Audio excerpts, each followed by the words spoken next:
A lot of people, when they buy a bike that has rim brakes, what's referred to as V brake or linear pull brakes, and a quick release front wheel, don't know how to take the wheel off. They buy the bike for their kid, their wife, maybe it's their own bike. They get home, they drove home with the wheel on, put it in the garage. Next thing you know, they need to put it in the back of a car or take the wheel off to take it to a bike shop, something. So I'm going to show you how to do this correctly. First thing you want to do is on the brakes here, sometimes you have this little rubber sleeve here. You can see the cable comes through it. So you slide the cable, the rubber part over so you can see the cable. And this little nipple-like thing here, right here, needs to pull out so you can release the brakes. So you hold the brakes together and you pull this up. And the cable will fit through this little notch right here. And then the nipple actually goes through there and stops. Once you do that, the brakes are completely open. Now, to get the front wheel off, the easiest way to do it is you have to somehow support the bike. So lean it against your hip, bend over the handlebars if you can. You take this lever, the quick release lever, and as you pull it down, it'll lose tension at about halfway, okay? But the wheel still won't come out. It has what's called safety dropouts. They have little tabs right here. So what you need to do is hold this side stable and turn this side if you can. On this fork it doesn't work because it's too tight in there. So I got it loose and I have to unscrew this end. And I don't want to unscrew it all the way off because there's little springs in here that will come out and they're easy to lose. So you get it loose enough, it still doesn't come off. So you go a little bit farther, making sure that end stays on, and then your front wheel comes right out. Now, to put everything back together, first of all, let me show you something here. This is a little spring I was talking about.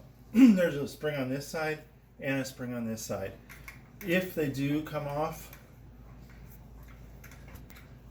like that, fall on the ground, this will work without them, but it's better to have them. Makes it easier to adjust the wheel. So, easiest way to put this back on, again, make sure this is nice and loose. There's enough space in here.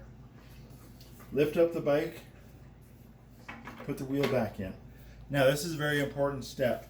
You need to let the weight of the bike sit on the front wheel. What that does is makes this sit level. If it's in there crooked, or if you have the weight of the bike like this, the wheel won't be in there straight. You won't be able to get it fastened correctly. So, let the weight of the bike sit on it, it will self-center itself. Then, you want to tighten this up until this lever has some tension. Like right there, there's no tension. It's not locking on anything. It's completely loose still. You want to tighten that up, practicing with the lever until you get to where it has tension about halfway through the stroke. And then you want to push it up. You don't want to push it right against your fork because it's hard to get undone. You want to push it either in front of it, which is preferable, or back here if you have something in the way you can't put it there. So that's putting the wheel back on. Now to put the brake back on, you gotta get this cable to go through that notch. So I'm gonna try to do this as much one hand as I can so you can see. There's a little notch right there. Cable goes through, then the nipple goes through, and that goes back on. Now, it is possible this hangs up like that. See how it's not going through right there? Your brake not only will not work, but it will probably bend this piece. And also, if you happen to grab the brake and it pops out, you have no brakes. So it's very important to make sure that you get this nipple to go through there. If you don't have a rubber thing, it doesn't matter at all. Anyway, so there you go. There's putting your brake back together. Thanks for watching.